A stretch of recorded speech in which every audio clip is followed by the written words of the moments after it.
Oi, gente, aqui é a Tayane e hoje eu vim falar com vocês, gente, sobre assuntos que são recorrentes nas provas de agente de saúde. Como assim? Bom, a gente sabe que independente da cidade, independente do estado, às vezes aquela cidade que é lá no norte do país e aquela cidade que é lá no sul do país, apesar de estarem bem assim distantes, os assuntos, do agente de saúde, tem alguns que são bem recorrentes, são bem comuns.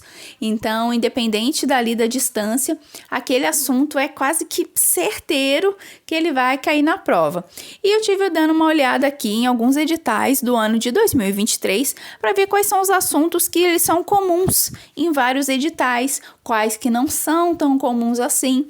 Então, uma coisa importante, para você que talvez já esteja com o seu edital aberto e você está estudando, talvez não vai fazer assim muito sentido você ver esse vídeo. Afinal de contas, você já sabe que é para você estudar, o seu edital está aberto, você já sabe o seu conteúdo programático, mas tem um pessoal que já está se adiantando estudando, já tem algum rumor de que na cidade daquela pessoa ali vai ter uma prova, vai abrir um processo seletivo, então, para você que já quer dar uma adiantada, vamos ver o que é comum, o que é bem recorrente aí de estar caindo nos editais, pelo menos nos últimos 12 meses. E uma coisa importante é que tem alguns assuntos, gente, que eles caem dentro de matérias já conhecidas. Como assim? Por exemplo, a gente vai olhar lá as matérias que estão lá no edital e tá lá assim, amamentação.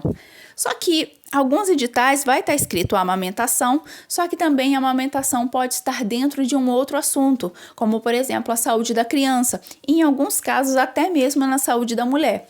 Então pode ser que saúde da criança esteja em vários editais ou não, vai estar o tópico amamentação, que faz parte de saúde da criança e em alguns momentos também saúde da mulher.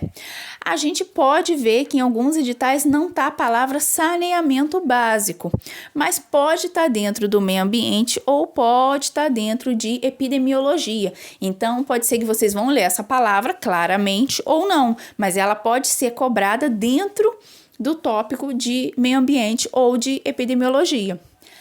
As ISTs, que a gente antes usava mais a sigla DST, agora a gente está usando mais a sigla IST, ela pode estar escrito claramente, e inclusive tá lá o edital listando as doenças, como por exemplo, estude sífilis, HIV, gonorreia, não sei o que lá mais, ou pode estar só IST.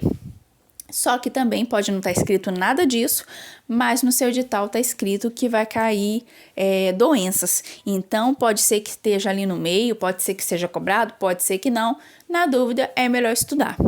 E sistema reprodutivo e atenção à gestante, parto e puerpério. Pode estar dentro de saúde da criança, pode estar dentro de saúde da mulher. Então, pode ser que não esteja escrito dessa forma, sistema reprodutivo, atenção à gestante, parto e puerpério, mas pode estar dentro de saúde da criança. E as doenças crônicas? Pode estar escrito claramente doenças crônicas, mas eu particularmente só vi doenças crônicas escrito em um edital dos 6 que eu estava lendo, só que pode sim estar dentro do tópico doença, porque muitos editais, gente, não vai estar escrito ali qual é o tipo de doença, tá? Se é uma doença tropical, igual alguns editais vem escrito, se é uma IST, uma infecção sexualmente transmissível, ou se também é algum tipo de doença crônica, aguda, pode não estar assim, pode estar somente doenças. E isso até é ruim, porque pode ter várias coisas ali dentro, a banca vai ficar à vontade para cobrar o que ela quiser. Então, só atenção para essa parte, que tem assuntos que eles já estão dentro de algumas matérias conhecidas, como se fossem subtópicos, vamos dizer assim. E vamos lá para os 6 editais analisados dos últimos 12 meses. Bom, gente, dos 6 editais analisados do ano de 2023, o tema dengue, ele aparece nos 6. O que isso quer dizer? Que é quase que obrigatório estudar dengue, porque a chance de cair é muito grande, gente, mas muito grande. Tanto que aparece em todos os editais. Muita gente se engana pensando que a dengue ela cai só para o agente de endemias. Ela cai e muito também para o agente de saúde. Leishmaniose, tanto a visceral quanto a tegumentar, é que aqui eu não especifiquei, mas tanto uma quanto a outra aparece nos 6. Gente, a importância da leishmaniose é muito grande. tá? Ela, nos 6 editais que eu li, e olha que tinha muita coisinha para ler, a leishmaniose, ela apareceu, e também é uma doença que às vezes ela é negligenciada para quem está estudando pro agente de saúde. Por quê? Porque as pessoas acham que fica caindo só pro agente de endemias, e não é bem assim. Dos 6 editais, saúde da mulher, da criança e do idoso aparece nos 6. Mas por que eu botei aqui saúde da criança, da mulher e do idoso junto? Porque saúde do homem e do adolescente não apareceram nos 6. Apareceram em 3 3 apareceu saúde do homem e 2 apareceu saúde do adolescente. Agora, saúde da mulher, do idoso e da criança apareceram nos 6. Então, muito cuidado com esses temas, porque eles são, sim, bastante cobrados. E princípios e diretrizes do SUS também apareceram nos 6. E aqui eu até coloquei junto a Lei 8080 de 90, porque ela, como um todo, também pode ser cobrada. Porque a partir do momento que você lê lá no seu edital, Lei 8080 de 90, ela pode ser cobrada. O início, o meio, o final dela, vai saber. Então, o importante é fazer a leitura dela, porque ela pode também ser cobrada lá na sua prova, tá bom? Então, essas aqui são as matérias que caíram nos 6. Nos 6 editais lidos.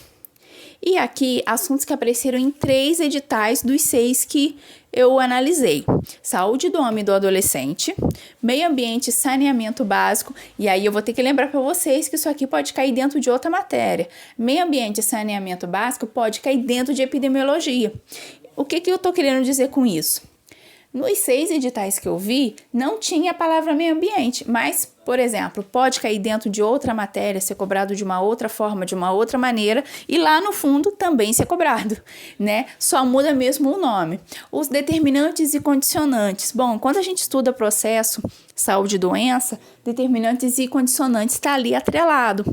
Só que não aparece nos 6. Só que dentro do tópico doença, determinantes e condicionantes pode ser cobrado. Então, gente, o que eu estou querendo dizer com isso? A palavra determinantes e condicionantes pode até não aparecer nos 6 editais que eu li. Porém, ela pode cair dentro do tópico doença. Não é impossível disso acontecer. Então, não é que ela não seja importante, mas eles podem aparecer de outras formas, né? De outras maneiras. E aqui também o calendário nacional de vacinação.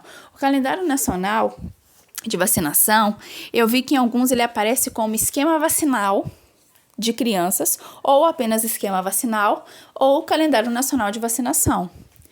É outra questão também, que apesar dele ter aparecido em 3 dos 6, ele pode muito bem cair dentro de saúde da criança. Afinal de contas, é na infância que a gente mais toma vacina, né? Pelo menos a grande maioria das pessoas é na fase da infância que toma mais vacinação, né? Que a gente tá ali tendo aquela proteção toda. Já na fase adulta, de adolescente para adulto, nem tanto. Então, pode ser que a vacina, né? Esse esquema vacinal, ele não apareça nos 6 editais, mas ele caia de alguma forma. Como assim que pode cair? Dentro de saúde da criança. Então, nada impede. Então, cuidado aí com essa coisa que, apesar de não aparecer, pode cair dentro de outra matéria. E aqui a gente tem a PNAB, né, que é a Política Nacional de Atenção Básica. A PNAB até me surpreendeu, porque eu achei que a PNAB poderia cair nos 6 ou até em mais concursos, né, mais processos seletivos. Só que não, a PNAB ela não é tão cobrada igual a Lei 8080 de 90. E aqui nós temos também a Lei 11.350, que também me surpreendeu. Afinal de contas, é a lei que regulamenta, né, as atividades do agente de saúde, do agente de endemias. Então, eu pensei que de lei ela poderia cair, só que não exatamente. Ela não apareceu nos 6 editais. Só que uma coisa importante é que em alguns editais fala sobre a rotina do ACS. Então, pode ser que ela, de alguma maneira, possa cair dentro da rotina, mas não, eu não vejo tanto sentido dela cair assim, tá? Só que a Lei 11.350 não apareceu nos 6, a PNAB também não, que eu achei de verdade que apareceria.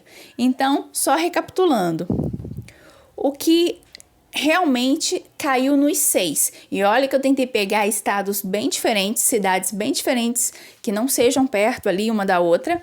E dengue, leishmaniose, saúde da mulher, da criança e do idoso, princípios e diretrizes do SUS e a Lei 8080 toda. Você fala, Tayane, mas espera aí.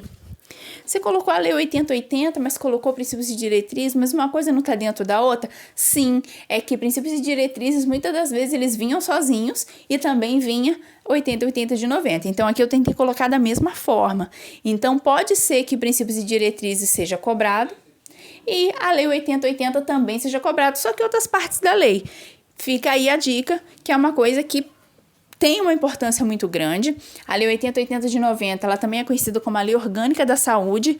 Então, entre, por exemplo, cair a Lei 8080 e cair a 11.350, a Lei 8080 tem mais chance. Tayane, então você está dizendo que não é para a gente estudar a Lei 11.350? Não, não é isso. Mas, de repente, ali numa questão de pouco tempo para estudar, você já sabe qual que você deve dar mais importância. Se você estiver ali num afunilamento de tempo e tem que escolher o que vai ser prioridade para você, eu acho que isso aqui pode já ajudar de alguma maneira. Bom, gente, como eu falei para vocês, isso aqui não serve muito para aquela pessoa que, por exemplo, já tá com o edital aberto, já sabe o que vai cair na prova dela, o que a banca colocou ali que vai ser cobrado. Isso aqui é mais para aquela pessoa que não tem edital aberto, ainda não tem uma data prevista, mas já quer ir adiantando os estudos, tá bom? Agradeço vocês pela atenção, obrigado por vocês estarem ainda acompanhando o canal, apesar de eu não conseguir estar postando vídeo sempre. E mais uma vez, obrigado pela atenção de vocês e bons estudos!